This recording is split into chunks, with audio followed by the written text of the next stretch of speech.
Okay, it's 7:29. And what it really is, it takes a minute for it to catch up and be live.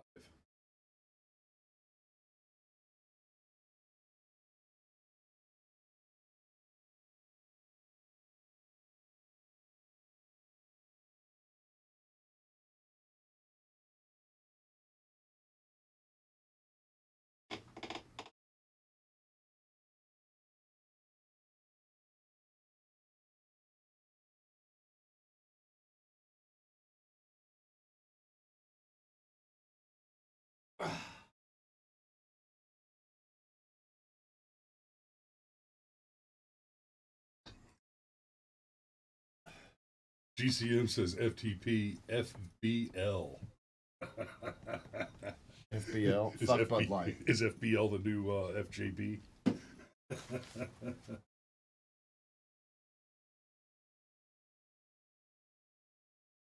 Well, I'm glad you waited a second to drop that comment there, Ben, because you got an F-bomb out of camera news just after the 30-second mark. It's close. So close.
And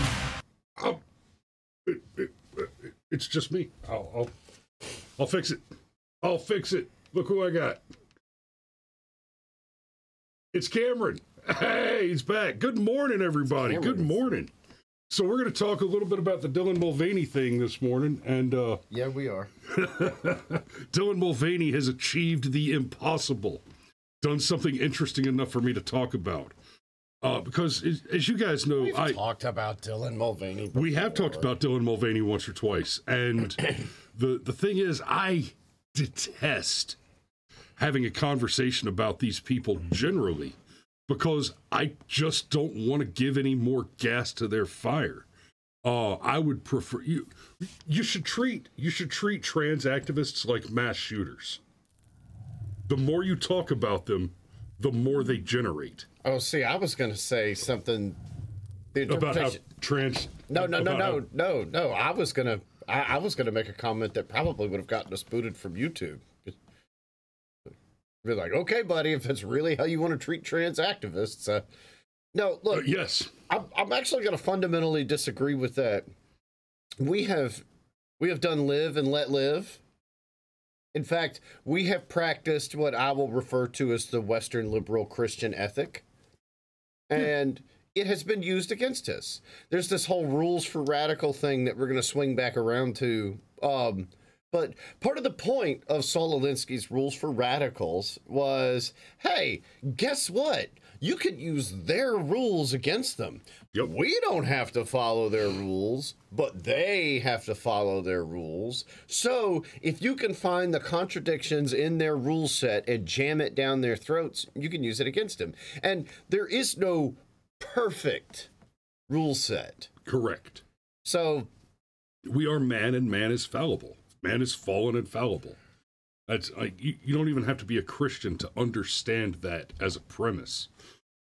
So ignore them and they'll go away. Well, it never worked for any other bully ever. And frankly, people like Dylan are narcissistic cry bullies who, deserve scorn and mockery. It is not enough that we hold the line here. The line is here and no further. Except, no, the pendulum needs to swing back the other direction. I'm tired of it. We live in this bizarro world where district attorneys run on, elect me and I'll get Bill Cosby. Elect me and I'll get Donald Trump, right? Elect me and I'll character assassinate your least favorite person. I'll attack. In fact, what I'll do is I'll go number 13. I'll identify, freeze, seize, radicalize, and destroy a target of your choosing. All I want is your vote. And that's where we're at. And in that world, in a world where the First Amendment is under direct assault, the Second Amendment is under direct assault. And so let me back all the way up. I've seen people that I have a lot of respect for, and I'm not going to try and overly characterize what these people have said, but it all amounts to more or less the same thing.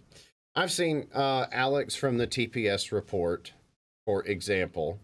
I've seen Maj Toure of Black Guns Matter say, basically, the Bud Light thing, that's probably not the fight you want to have for whatever reason. And I understand it's not ideally the fight you want to have. Ideally, the fight you'd want to have and win would be, I don't know, the repeal of the NFA. No, the abolition of the FBI. Right, exactly. Right. See, now we're cooking with gas. Abolish the Fed. Right. Well, look, that one's different. Well, but that's its own show. In fact, knowing my background as an avid reader and linguist, this may sound entertaining, but I say abolish the alphabet. That FBI, the NSA, see, the whole the ATF, the FED, you punned me. BOE. You punned me really good. You punned me really, really, really good. That was amazing. These aren't your daddy's puns. These are turbo puns. No, but in a world where all this stuff is under assault, and what would be ideal, having big victories like the repeal of the National Firearms Act. Right. We're not there yet. But we need some W's. Well, and in part, this is how we get there, by putting up those W's. Look, this is where I was going with it, by putting up those W's. The left tried for a century to get socialized medicine. And then when they finally did get it, they got the Affordable Care Act. And it was garbage. Well, but it was garbage on purpose. Correct. They were playing the long game. And we're not. The left has us constantly in reactionary mode, and when we react on their terms, according to their language, according to their definition of a compromise. So if you want to believe, for whatever reason, that the Bud Light fight is not the fight to have, that's great. We're conservatives and libertarians and right-wingers. Disagreements are a feature, not a bug. Correct. However, to say, oh, well, the national debt's $30 trillion and you're worried about a fucking beer can. Well, I would say that they're related. I would say if we're going to imagine that debt doesn't exist, it's not terribly different than imagining Dylan Mulvaney is not some British cigarette and narcissistic grifter who's taking advantage of a system. And well played, Dylan. I don't have any contracts. I bet you get paid like $100,000 per sponsorship. Good for you. But you're also a piece of shit. I know it, and I'm not going to pretend like I don't know it. And while we're there, fuck Bud Light, fuck Anheuser-Busch. They're European owned anyway. They're not even an American company. And so to bring it all the way back around, Matt Walsh made a point that I think is really important here. Said, okay, fine. Can we boycott everything everywhere all at once? No, we can't. But we can, rules for radicals, baby. Rule 13, pick a target, freeze it, isolate it, and radicalize it. We can say, okay, fine, fuck Bud Light. Yeah. We're going to go get a scalp, and whoever wants to be the biggest dick in the room afterwards, we'll go get your scalp next. And that's, yeah. And yeah, I'm all for taking scalps. I'm married a Comanche. But there's a couple things I want to touch on that you just said, and none of this is rebuttal. This is a more supporting argument. You mentioned being reactionary. He's right. The enemy plays the long game, and as conservatives, this is the weakness of conservatism. The enemy is very, very good at organizing because they're a hive mind. Right? The NPC meme is not just a meme. That's an actual function of their way of thinking, their way of living. They are a hive mind. They agree on everything always, and if they don't agree on something, they keep it to themselves because they are supposed to appear, at least, to agree on everything always. That's why you start seeing things like the whole deal with J.K. Rowling, where she's the lefty, right? And all of a sudden Dumbledore is gay. But as soon as she says, now hold on a minute, I actually have a vagina and that's important to me. It's like, oh, you're a bigot. Yeah, you're a TERF. A monster. Yeah, you're a TERF. A trans exclusionary radical feminist. But Cameron mentions that we're constantly playing catch up and reaction. So in military tactics, in military training, hey Parks, I'm so glad you're here to hear this, because you remember having this conversation with me and hearing me say this to soldiers. In military training, we have what are called battle drills, and that's where you train in advance for foreseeable situations. React to ambush, react to contact, react to IED, react, right? React. And every battle drill, almost without exception, is react to. So, the idea is there are things that the enemy does, and we take steps and make preparations to deal with the enemy making a maneuver after the enemy has made that maneuver. We trained these, we did the drills, we practiced them, we were good at them. But I always told my soldiers, if you ever have to actually use a battle drill in a combat situation, it's because you failed somewhere. If you are reacting to an ambush, it is because you failed to do useful, actionable intelligence work and thereby allowed the enemy to create an ambush to which you had to react. Once you are in the battle drill, what you're doing is not fighting a war. You are doing damage control.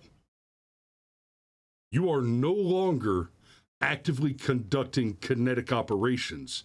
You are now conducting emergency repair. You're trying to slap a Band-Aid on an 80 millimeter recoilless rifle wound. That's interesting. I can tell you is not an effective mechanism. Probably not. No, it's just that's interesting because that's a good way to put it. I would say that for the longest time, conservatives have done damage control. Live and let live. Okay, if we let them have this one more thing, if we let them have this one more thing, and instead we give an inch, they take a mile, and then ask for another fucking mile. Well, and this is where this is the other place I was going with that. So I went to the GOP meeting last Thursday, and we had a candidate there. And because I'm going to be a little critical right now, I'm not going to say his name in this context. He gave a great performance. He's a solid candidate for the position he's running for, but I asked him the question, basically, hey, the basic function of the conservative in living memory has not been to advance the cause of liberty, but rather to conserve the current status quo, which means that for decades, at least half a century, the function of the conservative in American politics has been to conserve not the Constitution, not life, liberty, and the pursuit of happiness, but rather whatever gains the radical left has managed to achieve over the preceding period. So the left pushes and pushes and pushes, and they get gay marriage, they get universal health care, they get Amtrak, right? They push and push and push. And then a conservative conserves it. Instead of fighting to undo the damage that the enemy constantly seeks to do, degree by degree, we find our politicians focusing on keeping things the way they are. Yes, they manage it. That has been... Manage the decline.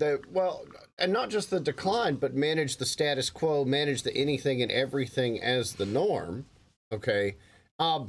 You could argue that for the past century, we've only had 3 presidents who bucked the trend.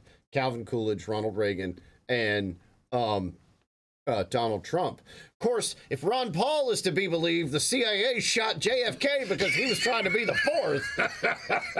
Woo! Buddy! Look, that might be worth its own show tomorrow. Like, I'm like, oh my God. But anyhow... Yeah, I wasn't ready for that one, but I was here for it, man. But anyhow, no, that's correct. We have tried to conserve the peace. We have tried to conserve the now. We have tried to conserve whatever the zeitgeist defines as the norm. We've tried to conserve reasonable compromise. Except, when do they reasonably compromise with us? About a quarter to never. Right. Yeah, what does a reasonable compromise look like? I don't know. A reasonable compromise looks like, hey, you can have your drag shows, but they have to be indoors and 18 and up. That's. Uh-oh, what happened? No, we're still on YouTube and everything, but it looks like it looks like we didn't rumble. It looks like we didn't make it to Rumble somehow. Oh no. That's okay. So that's why people have asking us why there's no show. Gotcha. Because we're here and we're streaming. But no, this whole thing, I think there's value in it. I understand the people that say, hey, look, if you're going to boycott Bud Light, you're really going to boycott Anheuser-Busch.